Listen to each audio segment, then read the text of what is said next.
Welcome to the Divine Names Mystery Ministry and our reading of St. Thomas Aquinas' Summa Theologica. Today we are on Article 10 of Question 13 in the Prima Pars. Article 10 asks whether this name, God, is applied to God univocally by nature, by participation, and according to opinion. Objection 1.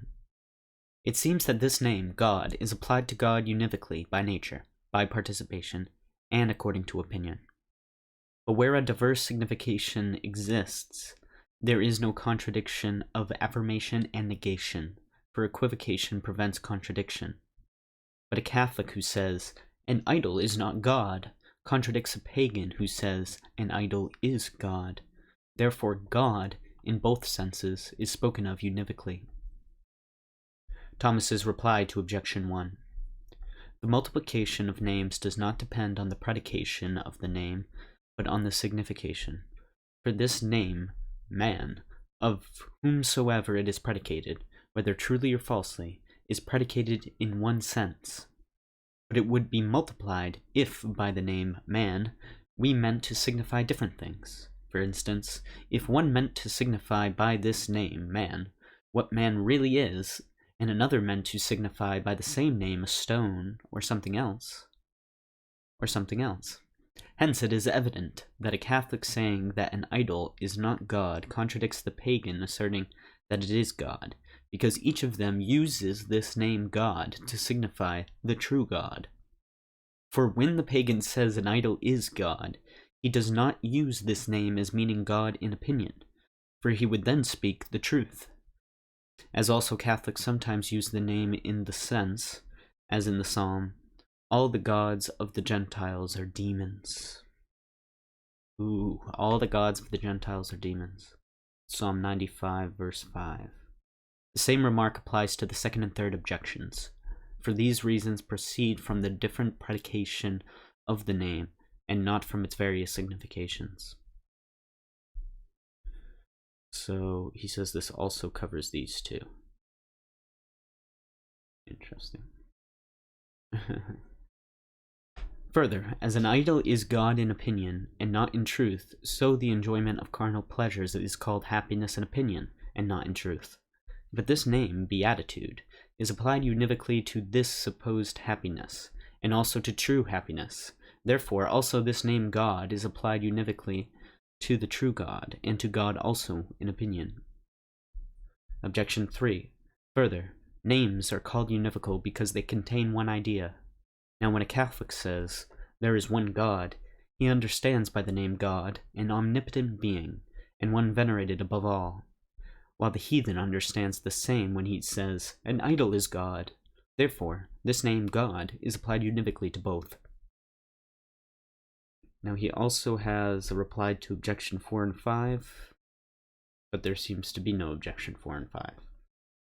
The term animal, he states, applied to a true and pictured animal is not purely equivocal, for the philosopher takes equivocal names in a large sense, including analogous names, because also being, which is predicated analogically, is sometimes said to be predicated equivocally of different predicaments. Reply to objection 5.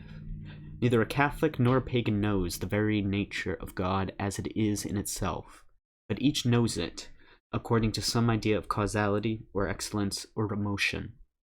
So a pagan can take this name, God, in the same way when he says an idol is God, as the Catholic does in saying an idol is not God. But if anyone should be quite ignorant of God altogether, he could not even name him, unless perhaps, as we use names the meaning of which we know not. On the contrary, the idea in the intellect is the likeness of what is in the thing, as is said in I think that's a work by Aristotle. But the word animal applied to a true animal and to a picture of one is equivocal. And therefore, this name God, applied to the true God and to God in opinion, is applied equivocally.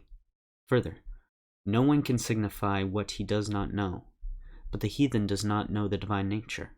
So when he says an idol is God, he does not signify the true deity, On the other hand, a Catholic signifies the true deity when he says that there is one God. Therefore, this name God is not applied univocally, but equivocally to the true God and to God according to opinion. I answer that this name God in the three aforesaid significations is taken neither univocally or equivocally, but analogically. This is apparent from this reason. Univocal terms mean absolutely the same thing, but equivocal terms absolutely different. Whereas in analogical terms, a word taken in one signification must be placed in the definition of the same word taken in other senses. As, for instance, being, which is applied to substance, is placed in the definition of being as applied to accident, and healthy, applied to animal, is placed in the definition of healthy as applied to urine and medicine. For urine is the sign of health in the animal, and medicine is the cause of health.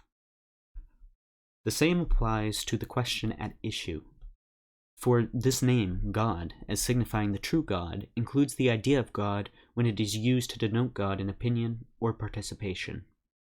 For when we name anyone God by participation, we understand by the name God some likeness of the true God. Likewise, when we call an idol God, by this name God we understand and signify something which men think is God. Thus it is manifest that the name has different meanings, but that one of them is comprised in the other significations. Hence it is manifestly said analogically. And that is Article 10 of Question 13 in the Prima Pars of St. Thomas Aquinas' Summa Theologica.